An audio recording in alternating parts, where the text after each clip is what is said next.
आत समुद्र की मसी करो, लेखनी सब बन राई। धरती सब कागज करो, गुरुगुण लिखा न जाई।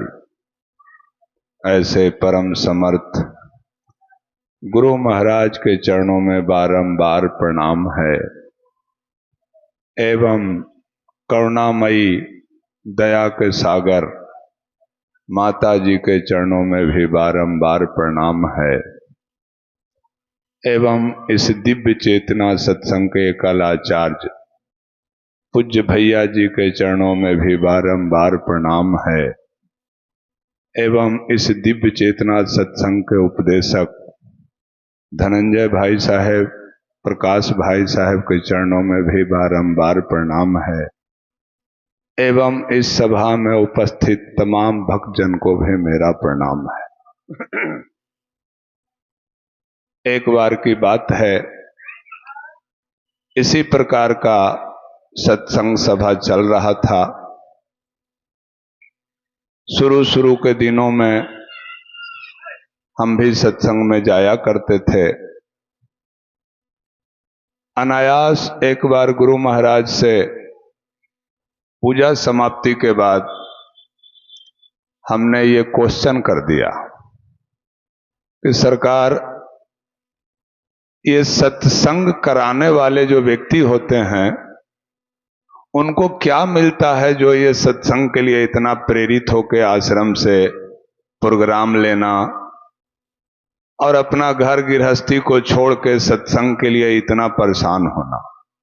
उस व्यक्ति को क्या मिलता है जो इतना बेचैनी के साथ सारे लोगों को अंग्या बिज्जे कराना, कौन खाया है, कौन सो रहा है, कहाँ पानी नहीं है, वगैरह वगैरह।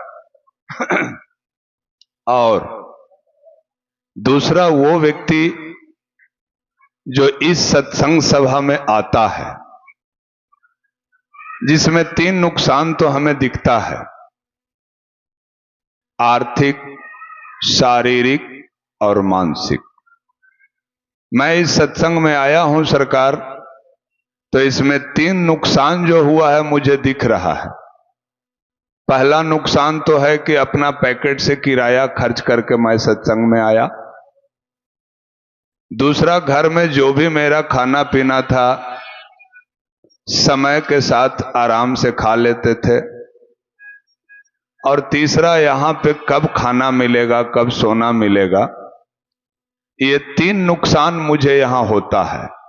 शायद बाकी लोग भी आने वाले होते होंगे, उन्हें भी यही नुकसान होता होगा।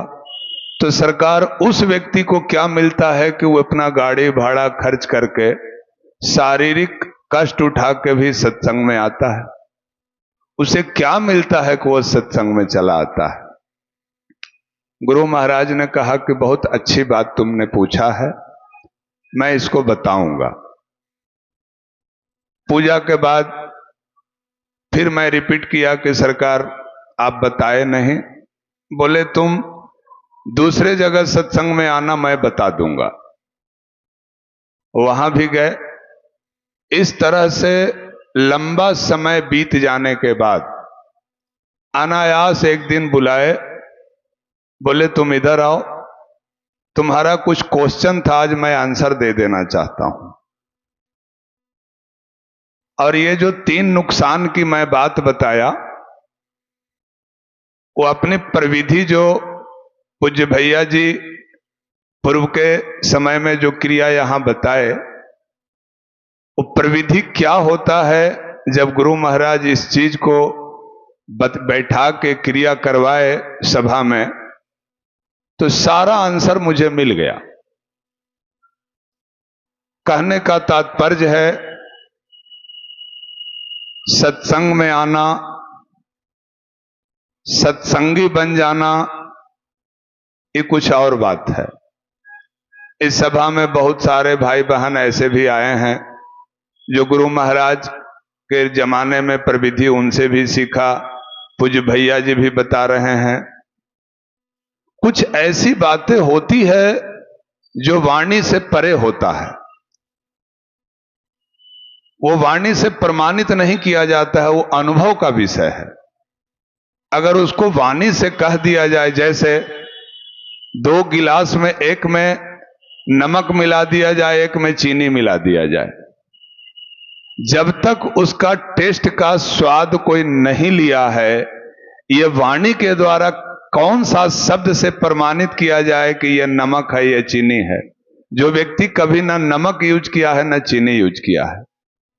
ठीक इसी प्रकार से ये दिव्य चेतना सत्संग की प्रविधि है। दिव्य चेतना सत्संग की जो प्रविधि है, मुझे जहां तक जानकारी है कि पूरे विश्व में इतना सरल योग क्रिया कहीं नहीं है। मैं भी इस सत्संग में आने के पूर्व बहुत तेरे जगह गया, घूमा।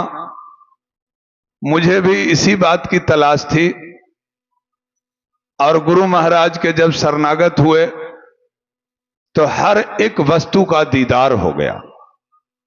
पर उन्होंने साफ कहा था कि आज जो आनंद की अनुभूति हुई है, जो तुम्हें एहसास हो रहा है, ये तुम्हारी दौलत नहीं है। इस बात को जीवन भर याद रखना, ये दौलत हमारी है। पर मैंने जो प्रविधि तुम्हें दी है, इस प्रविधि को जितना श्रद्धा और विश्वास के साथ तुम करते जाओगे, ये दौलत तुम्हारी अपनी होती चली जाएगी। शुरू शुरू के दिनों में पूरा उनकी बातों पर यकीन नहीं होता था कि ऐसा कैसे हो सकता है। एक दिन तो वो बता ही दिया, वही आनंद तो आ ही रहा है। कुछ दिन बीतने के बाद वो आनंद की अनुभूति धीरे धीरे कमने लगी। उसमें कमी हमारी थी। हमारी क्या कमी थी कि साधना के प्रति जितना जागरूक होना चाहिए था, हम नहीं थे। बाद में गुरु महाराज से जब बताया कि उस समय जो आनंद की अनुभूति हो रही थी, उसमें अब कमी आ रहा है, गुरु महाराज मुस्कुराते हुए बोले कि कहीं ना कहीं तुम्हारी कमी है। फिर मैं रिपीट करता हूं, क्रिया छोटी भले है, पर इसको जितना तल्लीनता के साथ तुम करोगे, उतना ही तुम्हारा अपना होते चला जाएगा। और मैं उस दिन से ये क्रिया को रिपीट करते चला गया। बात की बात यह है कि इस सभा में भी सत्संग की बहुत सारे पुस्तकें लगी हुई है। उस समय हम भी कुछ पुस्तक खरीद लिए, पुस्तक को पढ़ लिए, पढ़ के रख दिए। आज वही पुस्तक है, कल भी यही पुस्तक थी, आज भी यही पुस्तक है। कल पुस्तक पढ़ने का अंदाज और आनंद, और आज पुस्तक पढ़ने का अंदाज और आनंद, दोनों में आकाश और जमीन का डिफरेंस है। पुस्तक वही है, शब्द भी वही है, पढ़ने वाला व्यक्ति भी वही है, पर कल और आज के पुस्तक में आनंद की अनुभूति बदल गई है। इसका मुख्य रीजन यह है कि इस दिव्य चेतना सत्संग की जो प्रविधि बताई जाती है, जितनी प्रगाढ़ स्थिति में आपकी ये माने क्रिया चलते जाती है, आपके अंदर में बहुत सारी अनुभव अनुभूति अपने आप आते चला जाता है। और यही रीजन है कि एक ही किताब को 1 साल बाद यदि आप पलटेंगे तो उसका अर्थ बदल जाएगा, उसका आनंद बदल जाएगा। ऐसा क्यों?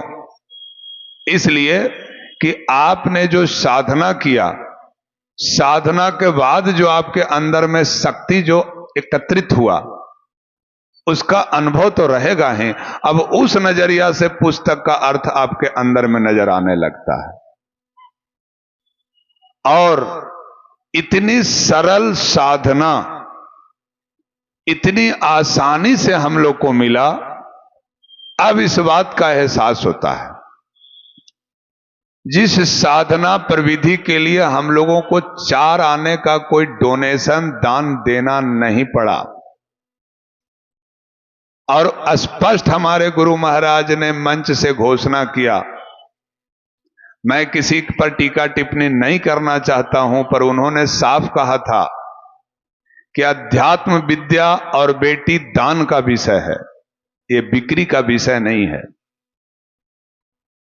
कुछ लोग भी क्वेश्चन किए थे कि सरकार, इतनी अद्भुत चीज आपने दिया है, इतनी अद्भुत चीज दिया है कि साधना करने के बाद एहसास ही नहीं होता है कि हम शरीर में थे कि नहीं थे।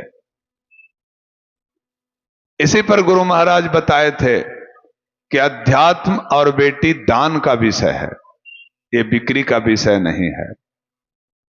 इसके लिए हम लोग को 4 आना भी इन्वेस्ट नहीं करना पड़ा।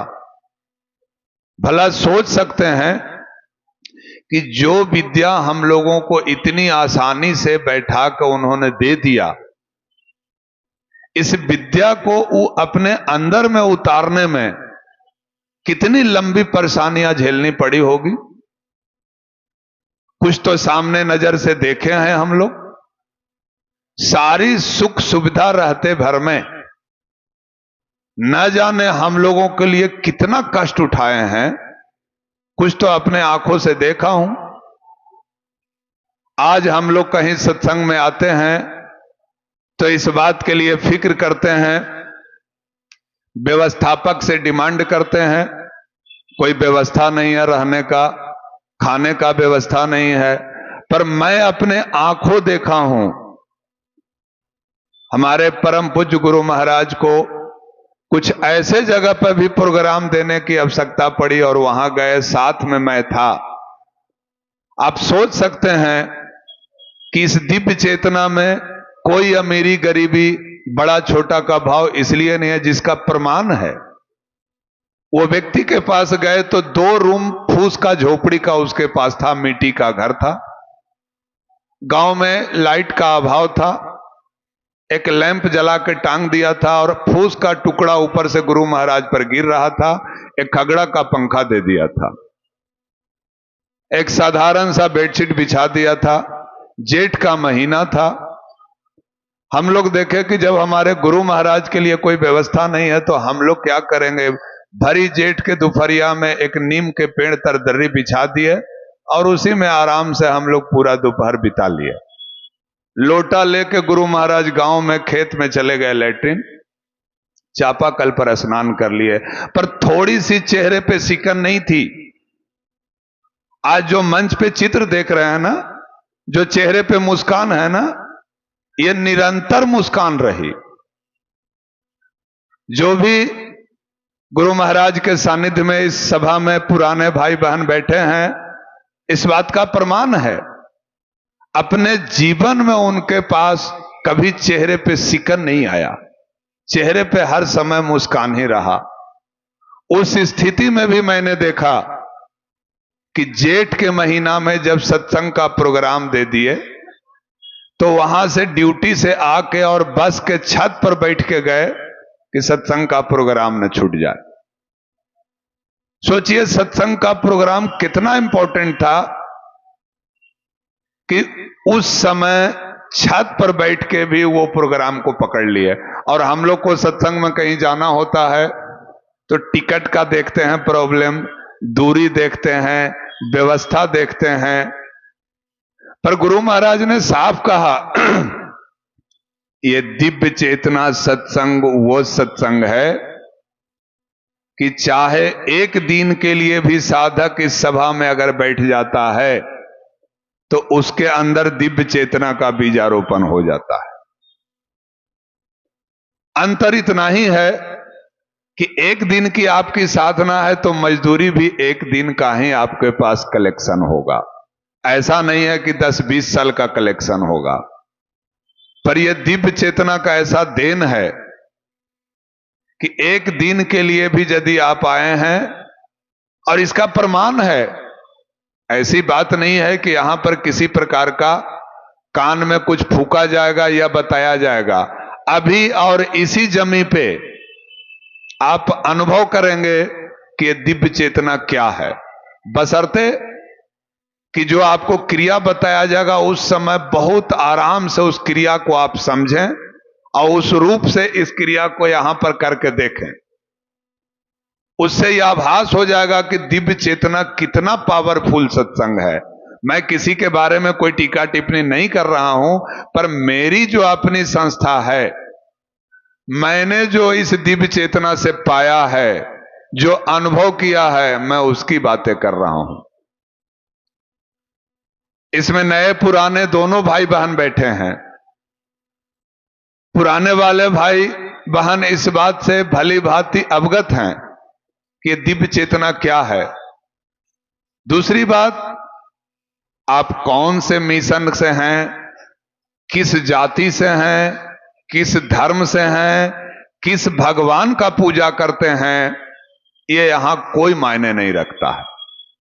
यहां सिर्फ आपसे एक ही निवेदन किया जाता है, आप शंकर के पुजारी हैं, लक्ष्मी के पुजारी हैं, बजरंगबली के पुजारी हैं, इसका कोई विरोध नहीं है। आपका स्वागत है, आप जिनका पूजा करते हैं उन्हीं का पूजा करें। इस सभा में इस समय यहां की क्रिया करके देखें कि पूर्व की जो आप क्रिया जो कर रहे थे, पूर्व की पूजा कर रहे थे, उसमें और इसमें क्या अंतर है, आप निर्णय लेंगे।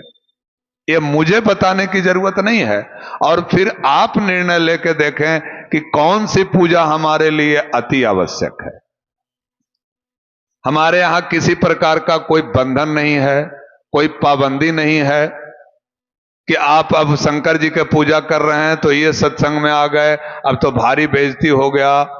या फिर कुछ लोग ये भी कहने वाले मिलेंगे, हम तो गुरु दीक्षा ले लिया है, अब कैसे इस सत्संग में जाएंगे, ये तो महापाप हो जाएगा। अरे पहले आप जान तो लीजिए कि गुरु दीक्षा है क्या। दीक्षा है क्या, ये कोई छोटा शब्द नहीं है, ये बहुत बड़ी शब्द है दीक्षा। आपको दीक्षा मिल गया, आप जान लिए कि दीक्षा है, पर दीक्षा देने वालों की क्वालिटी क्या रही है, पहले यह जानने की जांच परख आप में है। अब अगर जांच परख आपके पास है ही नहीं, तो आप एक खूंटा के में सिमट के दायरे में बंद के रह जाइए, और बांधने वाले भी 1000 मिलेंगे और बंधने वाले भी 1000 हैं। पर हमारे यहां ऐसी कुछ व्यवस्था नहीं है। ओपन मंच से क्रिया बताई जाएगी, आप उस क्रिया को अच्छी तरह समझें, अच्छा लगे तो कीजिए, बुरा लगे तो कल से छोड़ दीजिए।